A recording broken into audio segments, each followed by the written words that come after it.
Since the rise of the modern smartphone 10 years ago, one thing has remained constant: Apple's approach to iPhone apps. The App Store launched in 2008, and with it, Apple laid out how it was going to let third-party apps onto its platform.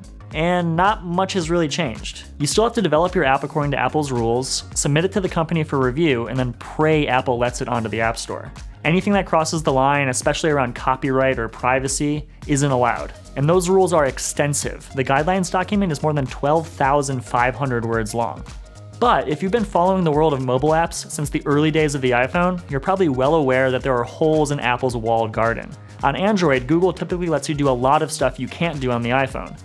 But that doesn't mean people have stopped trying to find ways around Apple's restrictions. In fact, they've only gotten smarter about it. This is AltStore.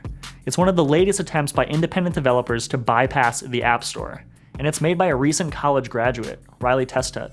AltStore basically lets you install apps outside the App Store by tricking the phone into thinking you developed the app yourself. Like you programmed it and you installed it and you're testing out on your device. So a few years ago, Apple added the ability for Xcode, Apple's developer tool, to allow anyone with an Apple ID to install their own apps on their phones so that Apple could encourage people to learn to program like iPhone apps and like test them out, like for schools and curriculum, stuff like that. But so basically I'm using that same process, but just without Xcode. Riley was inspired to make AltStore through a trick he discovered in the jailbreaking community. You probably remember jailbreaking. It used to be pretty much the only way to get unauthorized apps onto your iPhone, or features Apple hadn't developed yet. Well, after jailbreaking started to fade out, some really savvy programmers started coming up with ways to get apps onto the iPhone without needing to jailbreak your phone.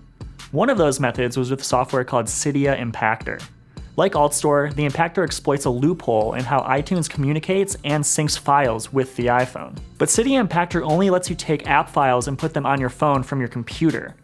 AltStore is a fully functioning platform that can, in theory, support a whole ecosystem of apps that live outside the App Store. It also lets you download apps and updates over Wi-Fi without needing to plug your phone into your computer all the time. Riley's even made one of those apps himself. It's a super polished version of his old Nintendo emulator that he spent years fine-tuning. It used to be called GBA for iOS, but now he's calling this more powerful version Delta. It can let an iPhone play Super Nintendo, Game Boy Advance, and even N64 games.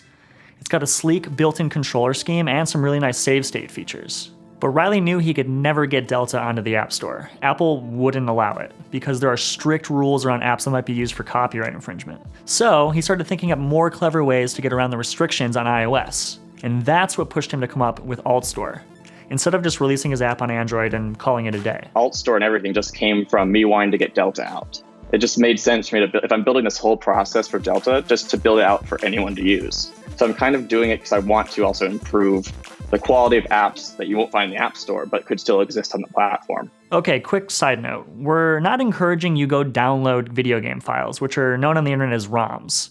Sites hosting those ROMs have been shut down by game companies, and it's generally not a good idea to share them. Now, Apple has a history of working hard to shut these things down.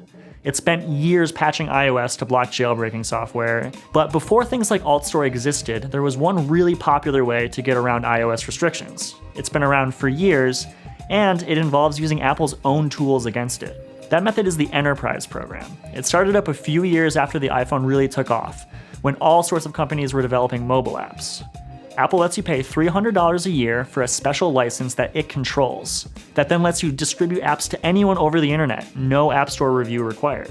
It was intended for really big companies, so like say you work for Amazon or Microsoft, those employees can then test apps early to weed out bugs. It turns out that Apple wasn't really paying too close attention to who was buying access to those enterprise certificates. Some companies would sell them to you on the cheap, and Riley even distributed his old Nintendo emulator in GBA for iOS using an enterprise certificate he bought on the internet.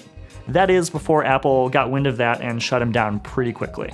You may also remember that Facebook and Google were even abusing this program up until a few months ago, when they got in trouble with Apple for installing these VPN apps onto teenagers' iPhones to snoop on their data, in exchange for like $20 a month. There are tons of, let's say, creative uses of the Enterprise program. Just look at something like Tutu app. It's a popular alternative app store out of China that sells access to all sorts of pirated software. Tutu app occasionally goes down, probably because Apple is revoking its certificates, but it always seems to come right back. Riley theorizes that the makers of Tutu app are buying new certificates from other companies. He also raises a really good point, which is that Apple has let this go on for years without really doing much about it. But so I've always been expecting that route to kind of go away. So that's why I've positioned this whole installation method completely separate from that. After the Facebook and Google controversy, Apple has in fact gotten stricter about these enterprise certificates. It announced some new restrictions to the program back at WWDC, and Riley tells me the company is paying closer attention to who signs up for the program and what they do with it. So the enterprise program is probably not the best way to try and bypass the App Store anymore. And that's how we've arrived at something like AltStore. Riley thinks AltStore can survive, for at least a little bit. Apple may come up with a way to disable his ability to distribute apps, but it would end up affecting a lot of legitimate users on the platform. They could completely shut down the whole service, but that would affect everyone doing this, including like schools, anyone just using their free Apple ID on the side of their work or anything. So that'd be a pretty heavy-handed solution there. Besides that, they could prevent syncing over Wi-Fi, but even then, the worst case is you could still plug in the phone. It's basically, as long as iTunes can sync apps, AltStore can work. So if it does survive, Riley hopes AltStore can become a destination for other app makers. And there's a lot of room for really interesting apps that don't abide by the iOS guidelines. Or like, I know someone made like a file managing app. So it looked gorgeous and did everything, but Apple would never allow it because you can't replicate the desktop experience. As for the future of the App Store, it's pretty unlikely Apple is ever going to budge when it comes to apps on the iPhone. But there's a small sliver of hope for the iPad.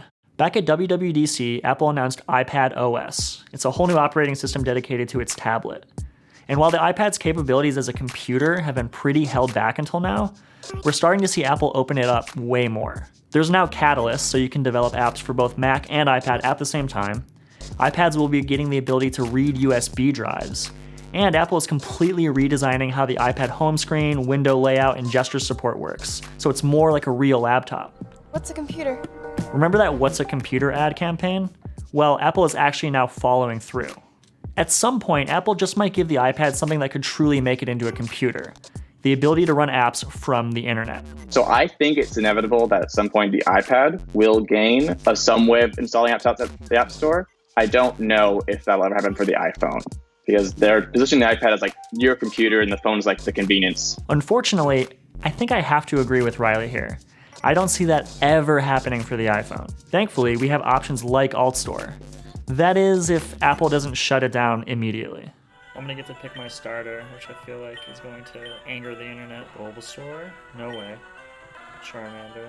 Absolutely not. I'm definitely gonna get Squirtle. Hell yeah.